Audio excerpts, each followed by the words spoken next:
Hello বন্ধুরা, আমি গঙ্গা। একটা সময় ছিল, ছোটবেলায় আমি খুব হাসি খুশি ছিলাম। আমাদের বাড়িতে টাকা ছিল না, কিন্তু মনটা ছিল ভরা আনন্দে। আর বন্ধুদের সাথে মাঠে দৌড়াতাম, আর নদীর ধারে বসে গল্প করতাম, আর মায়ের ডাকে দৌড়ে বাড়ি ফিরতাম। তখন কষ্ট ছিল, কিন্তু বুঝতাম না, তাই জীবনটা সুন্দর লাগতো। ভোরবেলা উঠতেই পাখির ডাক শুনতাম, আর মনে হতো পৃথিবীটা কত ভালো। বাবা কাজে যেতেন, মা রান্না করতেন, আর আমি বড় হয়ে স্বপ্ন দেখতাম কিছু করব। কিন্তু সময় বদলাতে বেশি দেরি হয় না। এখন আর সেই ভোরবেলা সুন্দর লাগে না। ভোর মানে এখন চিন্তা আর দায়িত্ব। সূর্য উঠার আগে ঘুম ভাঙে, কারণ ভাবতে হয় আজ কিভাবে সংসার চলবে।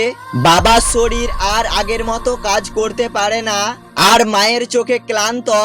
আর আমি বুঝে গেছি জীবনের আসল রং কেমন। আগে ভোর মানে ছিল নতুন খেলার দিন, আর এখনের ভোর মানে নতুন সংগ্রামের শুরু। তবুও আমি জানি, আশা ছাড়িনি, কারণ আমি জানি যে ভোর কষ্ট নিয়ে আসে, সেই ভোরই একদিন সুখের আলো নিয়ে আসতে পারে।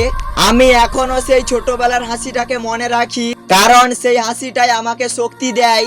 যেমন লড়ে যাওয়ার শক্তি, আর বেঁচে থাকার শক্তি, আর স্বপ্ন দেখার সাহস। সময় যত গেছে, বন্ধুরা দূরে সরে গেছে, মানুষ সবাই ঘৃণা করেছে, কেউ পাশে দাঁড়ায়নি। অনেক রাত কেঁদে কেঁদে ভেবেছি এই জীবন নিয়ে আর কি করব, কিন্তু প্রতিবার ভেঙে পড়ার পর একটা কথা মনে পড়েছে, আমি হারলে শুধু আমি হারবো না, হারবে আমার বাবা মায়ের স্বপ্ন। তাই আবার উঠে দাঁড়িয়েছি। খালি পেটে থেকেও কাজ করেছি, অপমান সহ্য করার পর হাসতে শিখেছি। জীবন যতই কষ্ট দিক, কারণ আমি জানি হাল ছেড়ে দিলেই সব শেষ। আজও আমার কাছে অনেক কিছু নেই, কিন্তু একটা জিনিস আছে, হার না মানার জেদ। আর আমার এই ভিডিওটা যদি আপনাদের ভালো লাগে, লাইক শেয়ার কমেন্ট আর ফলো করতে ভুলো না।